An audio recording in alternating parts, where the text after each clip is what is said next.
ও মা, আজকে টিফিনে কিন্তু আমাকে ম্যাগি দেবে।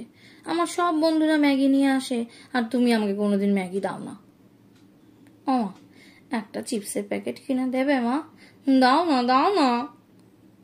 জানো মা, আজকে ম্যাডাম আমাকে গুড বলেছে, তবে ইংলিশ ম্যাম আমাকে কান ধরে বাইরে বার করে দিয়েছিল। আসলে আমি একটু কথা বলছিলাম তো, তাই।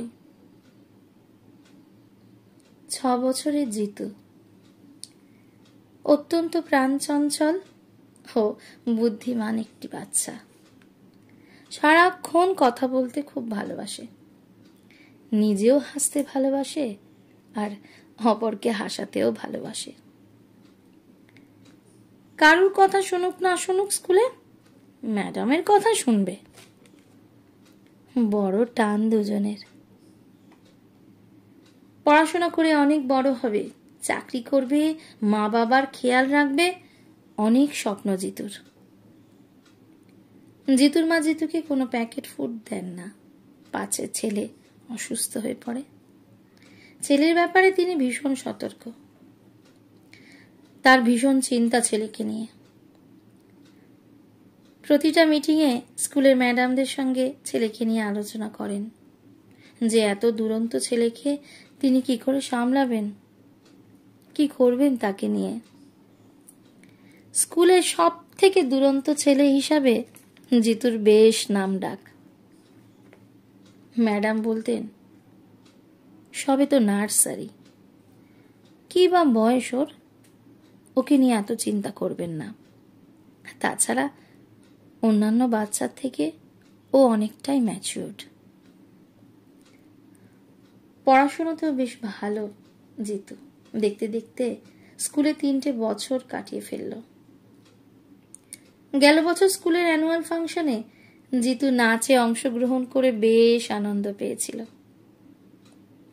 অ্যানুয়াল পরীক্ষাটাও দিয়েছিল, কিন্তু নতুন ক্লাসে আর তার বসা হয়নি।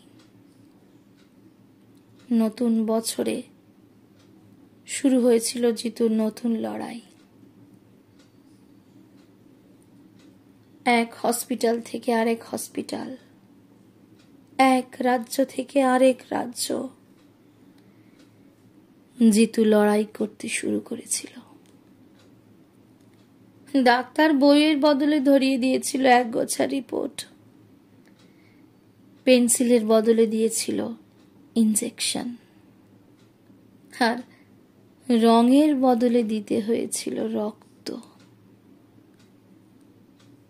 ওর সাইকেলটার বদলে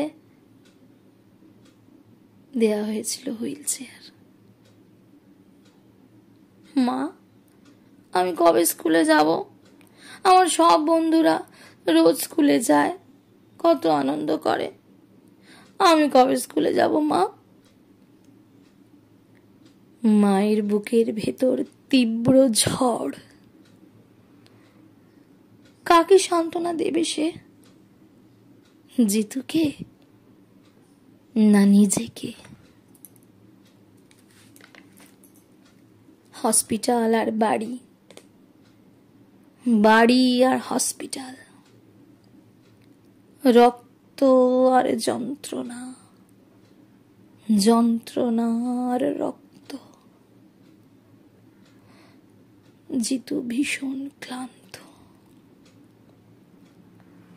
মা, আমাকে তোমরা বাড়ি থেকে বের করে দাও, আমার জন্য তোমাদের অনেক কষ্ট। মা, তোমরা আমাকে দূরে জঙ্গলে কোথাও রেখে এসো, আমার বড্ড কষ্ট হয়, আমি আর পারছি না।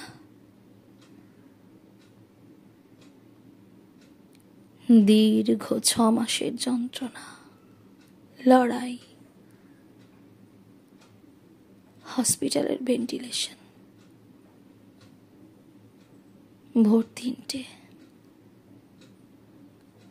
মায়ের কোলের কাছে শুয়ে জিতু নিয়তির কাছে হেরে গেল।